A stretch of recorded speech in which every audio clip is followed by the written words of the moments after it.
aabot ng 10 million euros yung acceptance fee ng legal team from sitting at the top of the world na sisipain niya kung sino, pati Diyos, lahat. Pope, minura, from that summit, ngayon nandoon siya. Sana ma-depress nga siya. Maramdaman niya lahat ng pagkakamali niya na ginawa. Pagka may police visibility, yung criminal, teka muna, may police doon. Marami ka ng crimes na ma-prevent. In short, what do you want to see from BBM, President Marcos Jr. in his legacy years, and realistically, where should he stand on the 2028 question? Magiging part ng legacy niya na pinakulong niya si Digong. Na-restore yung democratic space. Pakaulan si Sen Laila. Sa akin, kota na yun. The senior was vilified for being a strongman, pero the junior was the one who restored democratic space. Nanalo siya noong 2022. We were expecting the worst na continuation ito ng Duterte years. But iba'y nangyari. Welcome back dito sa latest episode ng Pilipinas 360 Degrees. Kasama natin ulit si Senator Trillanes. Thank you very much, Senator. In the previous episode, of course, napag-usapan natin yung Show Me the Money Trail, basically. At saan galing, I mean, of course, without spilling the beans, yung basically, how did you connect the dots dito sa mga alleged ill-gotten wealth ng mga Duterte? Kasi parang dami ng pera eh. Hindi naman daw kaban ng bayan ng ginamit sa mga travels ni Sara.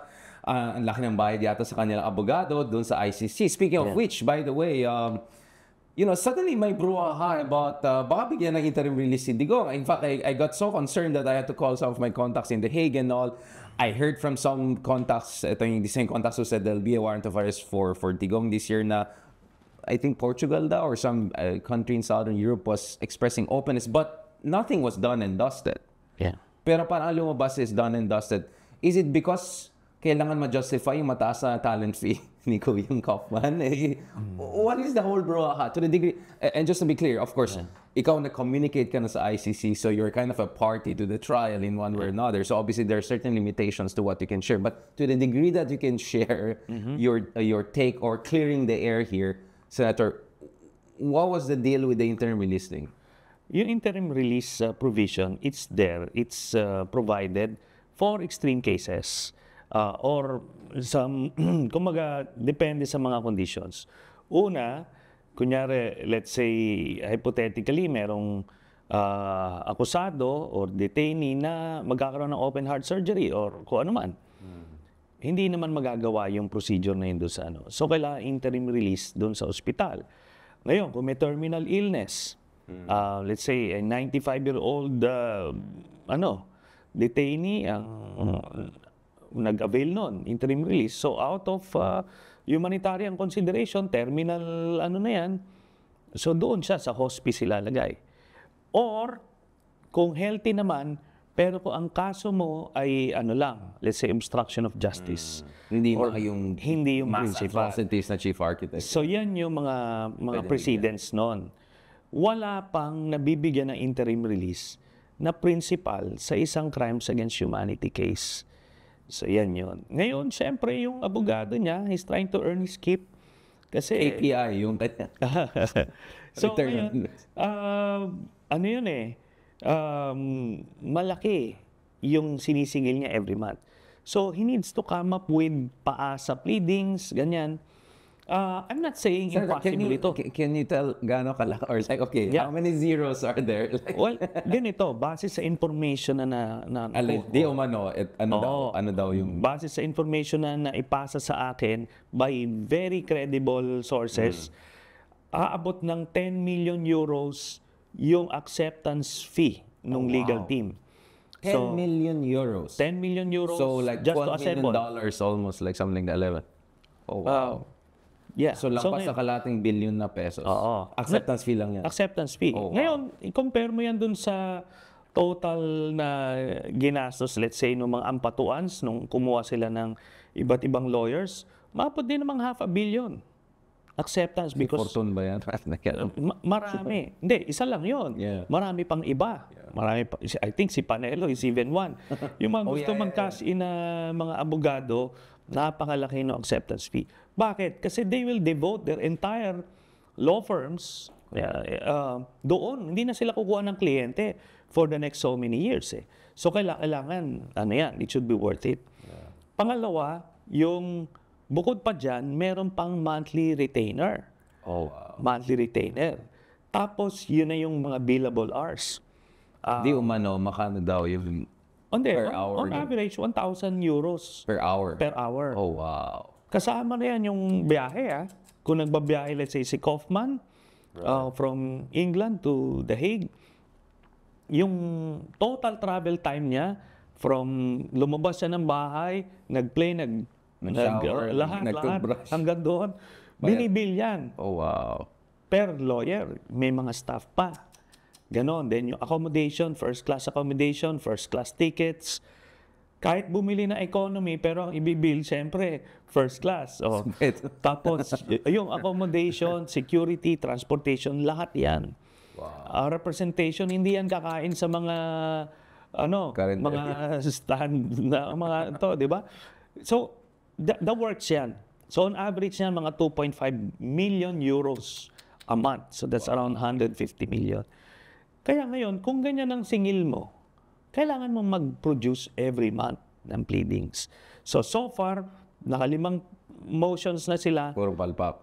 Denied lahat. Pang-anim ito. I'm not saying imposible mangyari yan, but the odds are against it. Because to begin with, hindi siya voluntarily na-cooperate. I mean, kung sabi nila, kinidnap siya, flight risk siya. Because the moment the kidnappers free him, why would he go back to them, right? And what is your read of the...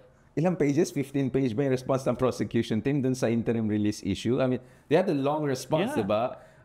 Just for the sake of people who are not familiar, what is your read of the way the prosecution team responded?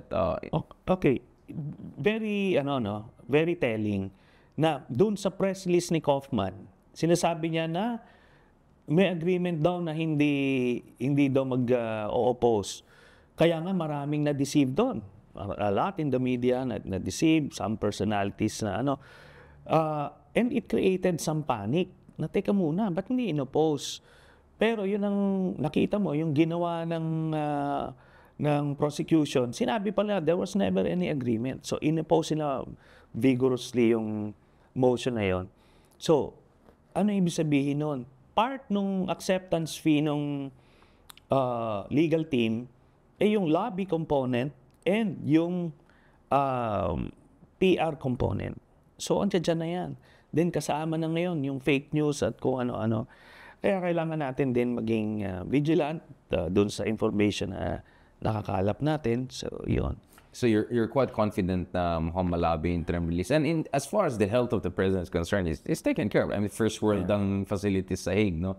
Pero baka na-depress siya kasi last time I checked, when I was there in dun sa labas ng detention facility, only ang makapasok is abogado and yung direct family.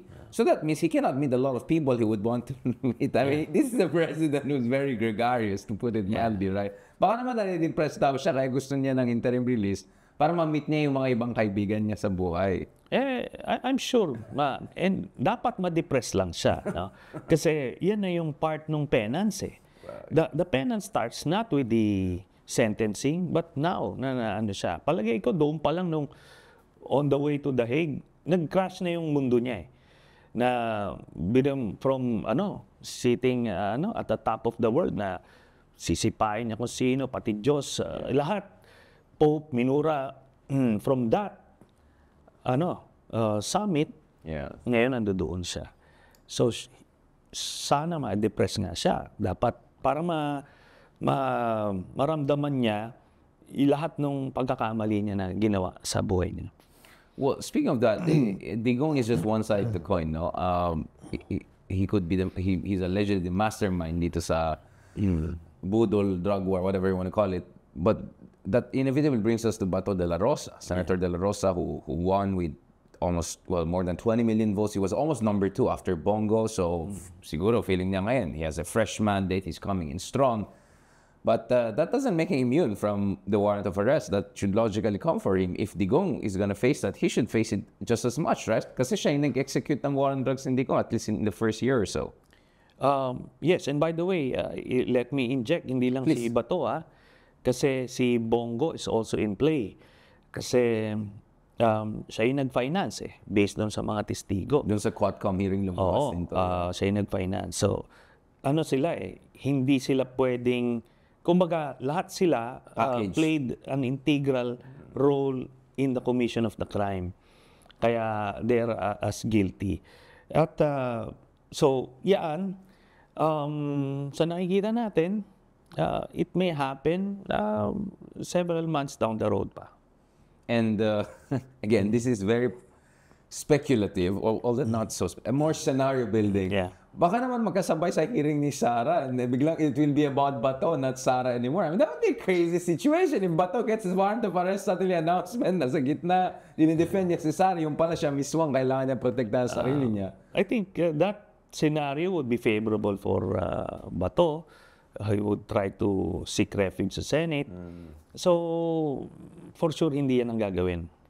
Because you think ICC is smart to look at the logistical realities? No, not ICC per se. Kasi ICC will just request for the, or Arrest. will just issue the warrant. But those who will implement, yun. So, in the case ni Digong, he was arrested dun sa worst place na ma-arresto siya. Di ba? Kasi wala siyang kalaban-laban, wala yung mga amuyong niya. So, ando doon. Exposed siya, basically. Exposed siya, basically. Wala talaga. Di ba? It was only Medialdea who tried to intervene. Di nagapos Hindi, tuloy. si nila, di ba, sinapak ba niya sa so, police naman? Yun na yun. That's the worst place for him to be arrested. And yun. Ngayon, I think the law enforcers would know kung ano yung worst place for So they'll try to catch you when your pants is down, basically. Something like that. Baka habang nag-mountain trailing, habang nag-shopping, I don't know, in Singapore, ganun. Again, the reason I'm talking about is because it could happen, right? Like, because purong lahat tayo nasa focus sa impeachment, Sara, etc. But Bato is still in the mix. But by the way, maybe aside lang yan, but dun sa Article 5, dun sa impeachment complaint, there's a discussion about conspiracy to commit crimes. Some people would interpret it, there are different interpretations, that pwede rin idikit yan sa Tokang, sa mga alleged EJ case na nangyari sa Davao. But I don't understand that because the impeachment, articles of impeachment should be purely about her conduct as the vice president and the DepEd when she wasn't in DepEd, right? It doesn't extend beyond that. No, it should extend. Kasi ang pinag-usapan natin, fitness to hold public office. Right. Kunyari, hypothetically, kung may pinatay ka na tao on the eve of your assumption as vice president, tapos lumabas yung video na yon. Ngayon, kung justices ang may hawak ng impeachment court, sasabihin nila, inadmissible kasi biyan. Kaya nga papasok yung political and policy components. Na pinag-usapan natin previous So, episode. Yeah. mas may latitude, may liberality. So it could be ICC adjacent in a sense that kung i-expose ng impeachment trial yung mga alleged Tokangan, that could be relevant also to the... Because some would say, shouldn't Sara be also one of the chief principals? Kasi, yes, hindi siya Bato, hindi siya nasa kabinete ni Digong, but she was in charge of the biggest city in the country. Yeah. She should be. No? And I'm sure she was part of it nung mayor siya. But unfortunately, wala pang enough corroborating evidence para lumagpas sa threshold na yan. As far as she's concerned.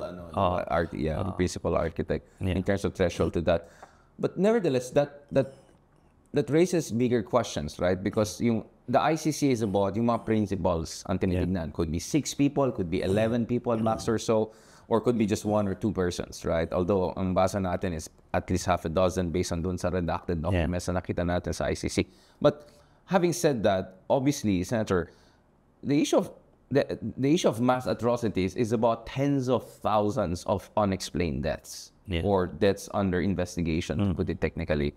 So that means maraming sangkot dito, including non-principal people, mid-level people, which brings me to the issue of security sector reform at yung trabaho ng DOJ. So from what I understand, Secretary Remulla, outgoing DOJ Secretary Remulla, said that bukas na ang DOJ ngayon dun sa protection of the witnesses.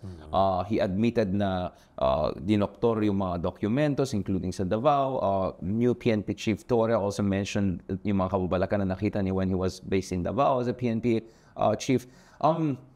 What should be the next step in terms of dealing with the other layer, the next layer of the drug war, yung budol war na yan, yung mga ibang officers na involved, at yung libo-libong sa ating mga kababayan na namatay under suspicious circumstances? What should be done there?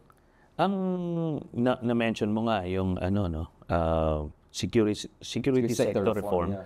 So importante diyan yung accountability mechanisms.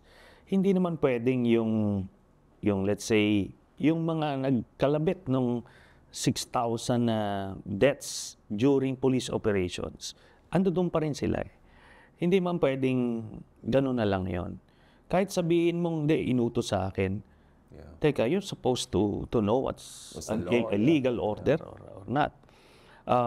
But they did it anyway. Dapat may consequence yun. Di ba? Kasi, ano na yun eh.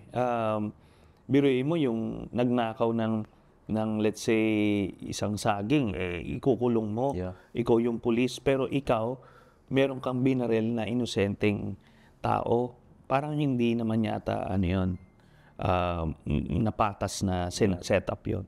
So kailangan nilang managot. So actually documented lahat eh. Sinubmit nila yung 6,000 officers and non-commissioned officers na involved dun sa operations na yon.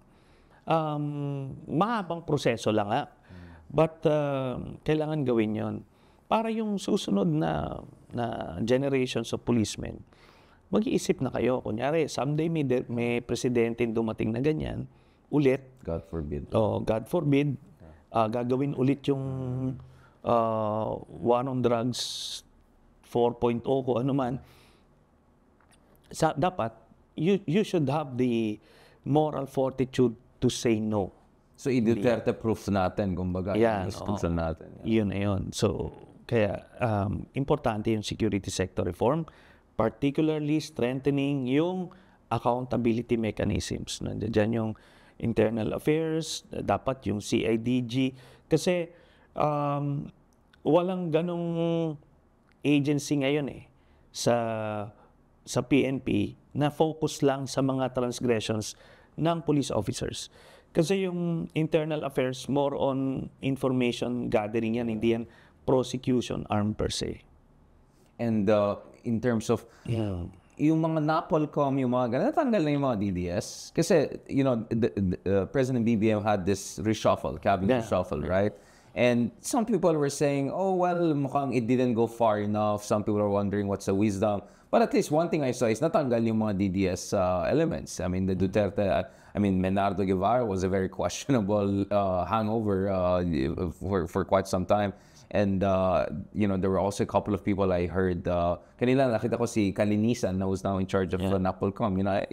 I was hearing from a lot of people that there were a lot of people in NAPOLCOM before na holdovers in Digong. Do you kasi part of security reform is you make sure the bad people or people are not still sticking around. What is your read of that in terms of the reshuffling and cleaning up the president is doing right now? Well, those are good steps. Pero meron kasing ibang naiwan pa, holdovers, kasi may security of tenure. Ngayon, ayaw naman kasing i-disregard na lang yung rules of the game, ika nga para lang ma-purge itong mga taong ito, then hindi ka na iba sa ginawa ni Duterte. So, pero ganun ang ginawa niya Naglagay siya ng mga, kumbaga yung rear guard action ni Digong, naglagay siya ng mga tao na may security of tenure para maproteksyonan siya. Alam mo, ang pinakang na lang dito, ang mga blessing was, remember si Kalida, gagawin dapat COA. Dating Solicitor General. Buti nilang he got so sick, hindi, otherwise, may 7 years, yan. So, gagamitin yan to harass the administration. So, yan, si Martires, nilagay yan for a purpose. So, and meron pa rin sa NAPOLCOM. But I think marginalized na lang. But sa PNP per se, ando doon pa rin yung mga pro-Duterte na part ng sindikato niya hindi pa totally natanggal. Meron pa rin naiwan. Which brings me to General Torre. I mean, I'm not saying this because we're friends, but to be honest, Senator Trillanes, I mean, everyone talks about T3, yung Tulfo 3 na hindi nangyari. Good morning kay Sir Ben Tulfo. T2 nangyari. But the other T2 I talk about is yung dalawang matapang. One is Trillanes, one is Torre. I mean, fairness to General Torre. I know maraming hingit sa kanya. I mean, we all know. Like, pinapaganan pa siya ng may ibang cabinet members. I don't want to talk about it. But in fairness to the guy, right? I mean, for him to go to the Commission on Human Rights and say, boss namin ng Commission on Human Rights issues, based on my own interviews and discussions with him, the risk he took, personal risk he took, operational risk he took with Quiboloy, with Digong. Of course, there are many people involved. We know that. And, but nevertheless, siya yung mukha ng a more accountable, rule of law-based Philippines. First of all, what do you feel about General Torre now appointed as PNP chief? Because for a lot of us, that would have been the important indicator of what this administration wants in terms of accountability and rule of law. But also in terms of what do you think are challenges ahead for him and your advice probably for him? Let me just start by saying napakaswerte ng Pilipinas na merong General Torre at this time sa Philippine National Police. Kasi alam mong meron siyang moral compass, no? It's working properly. Alam niya yung tama na gawin. Alam niya yung duty sa kanyang bansa at may balls to back it up. Minsan kasi even I know of AFP and PNP officers, alam naman nila yung tamang gawin. Pero hindi lang ginagawa kasi they didn't have the balls to back it up. So, yun. Yan yung si General Torre. And makita mo, hindi lang ito as PNP officers. You can imagine if you have a PNP chief, third senator in the person of General Torre, siguro naman at the very least, at the very least, at least maano niya yung was this image ng ni Bato na, di ba? At least ma-neutralize niya. You need to have a General Torre in public service, not only as a para yung dangal ng PNP ay ibabalik. So ano siya, very fortunate ang Pilipinas. And what do you think should be his priorities? And I mean, we'll have him on this show soon. But from your perspective, ano yung mga dapat, hanggang 2027 pa yata siya, di ba? Sa pagkaalam ko. Anyway, he has a year or two at least. Ano sa tingin niyo yung mga priorities in the coming years? Aside from yung mga operational issues, if ever, may warrant of arrest kay Bato or whatever. Maraming kailangang ayusin.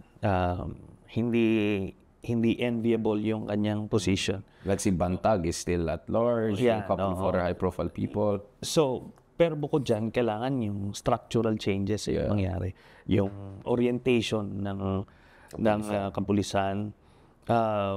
Marami ng nag-change ng pananaw. But marami pang pwedeng gawin. Ang daming scalawags pa rin eh. So, pero nakita mo sa kanya at every turn, nire-relieve niya yung mga tao na yan. So, I think he hit the ground running. Marami siyang ideas at ginagawa niya ito. He may not be able to do that during sa tenure niya as Chief PNP, but at least substantially marami siya magagawa by then. The shields. Yung isang pwedeng gawin dyan, talagang balikan yung sa training and recruitment. Doon pa lang kailangan inculcate talaga. Ano ba yung trabaho ninyo? Ayaw naman natin yung maging masyadong tolerant na policeman. Pero alam mo talaga yung linya eh. Alam mo yung kailangan mong gawin, di ba? Tapos, itong move to have more policemen sa ground, patrolling the streets. Alam mo yung sinasabi ni Sara, CCTV na lang. Hindi pwede yun. Kasi deterrent nga eh. Iba yung pagka may police visibility, yung criminal, teka muna, may police doon. Marami ka ng crimes na ma-prevent just for having a policeman standing there. Maaaring sasabihin, wala namang ginagawa itong mga... Wala. Pero Yung impact niyan sa mga criminal malaki. Psychological.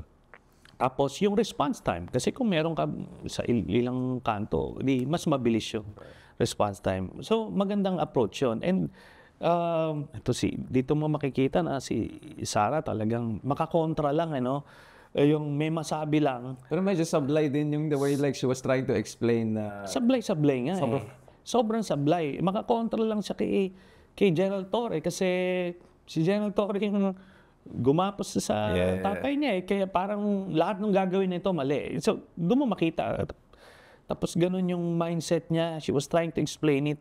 Imagine mo, kung presidente to ng Pilipinas, tapos ganun ka sablay, may problema talaga. And, parang naging defensive ka dahil minsan parang, ano ulit ang sinabi? Like, hindi ko na-gets. Like, she's not even, like, at least si Digong, I mean, I'm not saying redeeming it, but at least si Digong medyo nakakatawa, medyo spontaneous. At he could get the message. Ito, hindi talaga.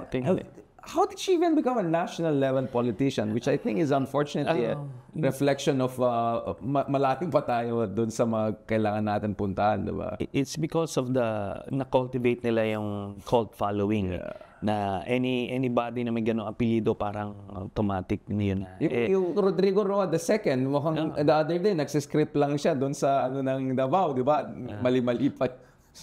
Bati yung hammer yata. Igay mo yung hammer, mga kalagay sa script, tapos pumunta yung staff. Sir, ito. Like, oh my God. Like, and Davao is one of the most progressive, advanced cities in the country. Ayoko rin mga persona non grata. So, all respect and love for Davao City. But, we deserve better than that, Senator. The reason I'm talking about this is because this is the last part of our discussion. Kanina sinabi mo na napakaswerte natin na meron tayong katulad ni General Torres sa PNP. Finally, someone of that caliber after all the Batorni shenanigans and antics and wars.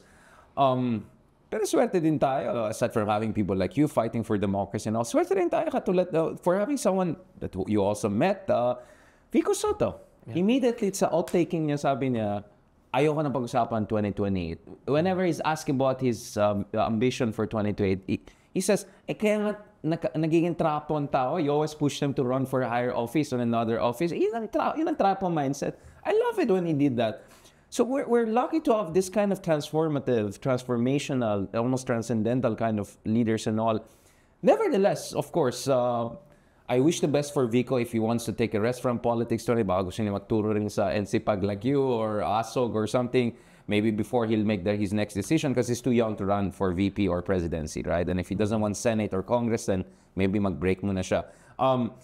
But having said that, 2028 is approaching us very, very fast. And as we speak, obviously, Senator Trillanes, you have been very clear about Riza na. And in fairness to Senator Riza, she also made it clear na bukas siya to be the standard bearer. Having said that, and again, I'm saying this purely in the spirit of democratic pluralistic discussion, there was this meeting between Bam and Lenny just the other day, and the letter, very heartfelt letter from Bam's daughter to Ma'am Lenny. Mayor Lenny also got she hit the ground very fast, doing all the right things, first day, first 24 hours pa lang. So they're now even discussion, maybe it's going to be Lenny Bam, or maybe even Bam. He did very well. He was number 2 in the Senate. Actually, like what I said, sana tumakbo ka na ng Senado. He had more important things to do. So, but before talking about 2028, can we go back again to 2025? Because it produced some very interesting results. You made it a competitive race under almost impossible conditions. That 40-60 split was unthinkable just a few months ago or even before elections. In the case of Bam and Kiko, top 5. 20 million votes in the case of Bam. More than 15 million votes in the case. Si Kiko daw ay para akala niya fake news. Number 5 pa rin siya. Kaya tuloy, ito ang Senado. Anyway, and then Akbayan number 1, right? So, many interesting things happening, Senator. Are we seeing finally some sort of mga inklings that baka the Philippines is ready to go to the next level? And that 2028 actually could be really an exciting space for kind of an interesting kind of politics. We're still in the process of assessing what really happened. Kasi baka kasi fluke ito, baka it's a glitch or a random thing. titignan natin kung ano ba talaga ang mangyayari. Or part glitch, part also structural changes. Yeah. Or part na talagang dynamic na yung electorate natin. So, we're in the process of evaluating that. But we need to keep our feet on the ground, continuously getting the right sense of the public pulse. Pero kailangan na nating magsimulan yung groundwork. Right. Yung sa pink naman kasi napo-float na si Senator Risa, Senator Bam, si Mayor Lenny. Yeah. Any of them, I'm sure will do a good job as president. Pero ang nakikita ko kasi na nagmamatch dun sa times ngayon na talagang kailangan mong sumagupa ng mga masasamang mga elemento, ayun si Senator Risa. No holds barred. Kasi iba yung peacetime president, yan yung wala kang posisyon sa iba't ibang issue, that they represent that. Pero kasi we're living in such dangerous world right now na kailangan merong taong kayang sumagupa, and they should be able to show that now before they are president. Hindi yung pagdating mo doon hindi ka sanay sa sagupaan. Paano yun? Diba? I'm not saying these people are cowards, but where do you really stand? Diba? Sa mga controversial issues. Me as a voter, as a citizen, yun ang hinahanap ko sa leader na nakikita ko kay Senator Risa na hindi ko nakikita kina Mayor Lenny at kay Senator Bam. What if the argument is that, well, Bam did very well, for instance, or Kiko also, is because they focus on gut issues daw. Education, health, baka yun daw hinahanap ng mga voters. Ako naman, it's not mutually exclusive, right? You can do both. It's not like Senator Rizal Tiveros did not discuss those issues when she ran for Senate. Hindi. You can do both eh. You can do both. Kasi everybody, yung mga gut issues na yan, it's always given there. Yan, it's there. Just to cite an example, si Senator Joel Villanueva, gut issues din ang dinadala niya nung tumakbong senador yan. Number one yan. Yeah. Pero ngayon, in the face of adversity, where is he? Where does he stand? Diba? Would you put the same guy as president of the country? Probably, meron mga may gusto ng ganun tipo. What would make Mayor Lenny, Senator Bam, different from people like Joel Villanueva? Diba? So, do you think there should be like primaries to do the... kasi ang worry ng ibang tao is that there is momentum, there's opening. Yeah. But baka mag-watak-watak. If there could be a situation, let's say Riza becomes the standard bearer, but Bam decides, no, I'll run on my own independent naman, or something like that. How do you make sure na consolidated yung base ng pink and progressives? I think if yung primaries na setup would do the trick. Ako naman, nakikita ko, hindi naman yan sila maghihiwalay na tipong pag tumakbo si Senator Risa, tatakbo rin si Mayor Lenny. Hindi yan. Magkakausap-usap yan na itong tatakbo. Pero ako, ipupush ko yung primaries. Pag-usapan niyo yung mga issue. Kasi, teka, di ba, remember, we were vilified nung kinall out si... On the Sara meeting. Sara meeting. Toxic masculinity daw tayo. Di ba, ngayon, fast forward to where we are now, hindi ba tama naman yon? Ngayon, pero may gano'n na rin siyang cult followers na wala na siyang gagawing mali. Hindi. Dapat no one is above criticism. Ngayon, pero sa kanya, in the first place, why did you allow yourself to be placed in that situation na maka-call out ka? So it shows poor judgment. Yung pag-praise niya kay Marcoleta, Senator Marcoleta. It's a practical endorsement. No matter what they say, binigyan niya ng kumbaga, parang in-endorse niya sa mga cult followers niya. That's poor judgment. Kasi 'di ba, namimili na nga tayo ng mga tas pupunta ka doon. So, it's unfortunate. You're gonna put us in trouble again. Mababasa naman tayo dalawa. No, but I really was not interested in going back to that. But no, but this is what I love about you, Sonny, is yung tapang ganun, di ba? You know me, I love people like Alexei Navalny type. Yun yung mga idol ko eh. So, I always saw you as our own version of that. So, thank you so much for that. Just isang huli lang. We have a president, by the way, President BBM. Because he's a very non-confrontational, he's very much focused on statesmanship and policies and all. Minsan feeling ko hindi masyadong binabigyan ng pansin yung mga ginagawa ni President BBM. But in fairness kay President BBM, I think he really wants to restore a sense of statesmanship and policy, discipline and all. No one is perfect. Obviously, we can criticize this administration naman in the levels. But having said that, what do you want to see from BBM in the legacy years he has? Malapit na yung next SONA niya, and I think this will be the most crucial SONA to set the tone for his final years. And importantly, what should be his calculus for 2028? Because wala naman siyang manok on his own, right? It's not like Sandro will run or like I don't think someone close him. In short, what do you want to see from BBM, President Marcos Jr. in his legacy years, and realistically, where should he stand on the 2028 question? Doon sa legacy niya, well, unang-una, magiging part ng legacy niya na pinakulong niya si Digong. And there could be more. Oo. Yeah. Na-restore yung democratic space. Di ba? Napakaulan si Sen Laila. Sa akin, kota na yun. Malaking bagay yun. Kasi, remember, nung nanalo siya nung 2022, we were expecting the worst na continuation ito ng Duterte years. Yeah. But, iba yung nangyari. So, practically, parehas nga sila ng polisiya ni Pinoy eh. Di ba? Sa West Philippine Sea. So, lahat-lahat. Kaya, ako, pananaw ko, hindi naman ako purist or never Marcos type. Na-appreciate ko yon objectively kasi these were the things that we fought for.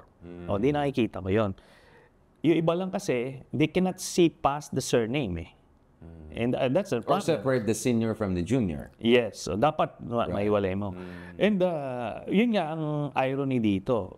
The senior was vilified for being a strongman, pero the junior was the one who restored democratic space. Di ba? So, that alone is a legacy na parang nabago, gumanda yung imahe ng Marcos. Doon sa second part, I would like to see him focus on the economy. Right. Ma-fulfill niya yung kahit mapababa niya yung presyo na yung presyo kasi ng bigas, emblematic yun eh ng economic problems natin na while regardless of the GDP na growth, hindi naman siya nagtitrickle down sa pero yung pagbaba ng presyo ng bigas, it shows yung empathy doon sa mga naiiwan. At so you want more of the pilot projects na nakita natin sa Visayas earlier this year, yung 20 pesos kada kilo. So kung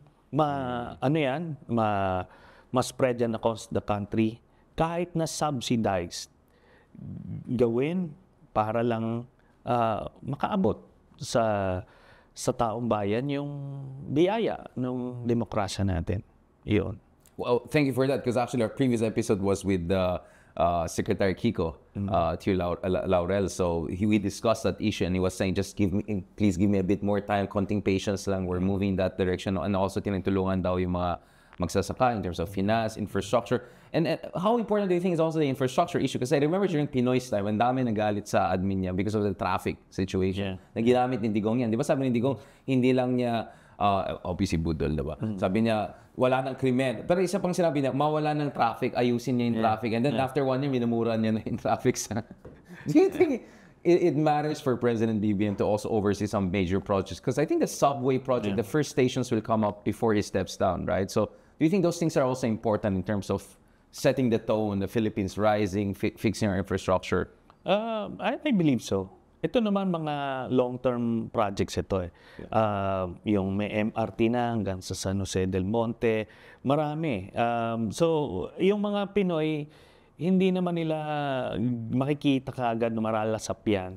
But yes, yung mga infrastructure projects, I think that the Marcos Sr. was known for that, and mukhang meron siyang in store din na ganito. I think magkakaroon Marcos Sr. had 21 years, but this guy has Marcos Sr. had 21 years. This one has 6 years. 6 years. So, mayroon din yata siyang plano ng mga major infrastructure projects, mga legacy projects para matatandaan in the future. So, maganda yun. Basta, ito lang, ang problema kasi dito, while he's doing that, may gustong magpatalsik sa kanya.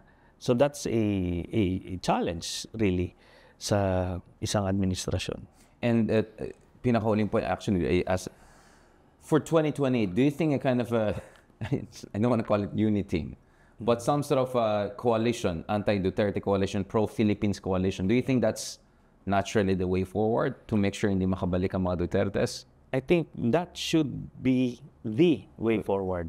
Kasi yung mga pinks, we have to, alam mo yung karamihan dyan, they posture na inclusive sila, and yet, gusto exclusive na ganito. Cancel culture. Yeah. Hindi. And yung magiging kandidato for president ng 2028, kailangan na naisipin niya na magiging presidente siya ng mga Pilipino. Hindi lang ng mga loyalists, ng mga pink, or ng mga DDS. Lahat. So, kailangan yun, lalabas ka sa echo chamber mo, lalabas, unifying figure ka. At yun dapat. It should be the only way to go. And alternative niyan, you'll have a return of the Dutertes. On that very stark warning, but at the same time, counsel for kind of Team Philippines for 2028. Thank you so much, Senator Trillanes, for your fantastic conversation. Join us again for the latest episode ng Pilipinas 360 Degrees. Kausapin naman natin other important officials and policymakers. And of course, isa dyan, hopefully, si General Torre. Maraming salamat and talk to you soon.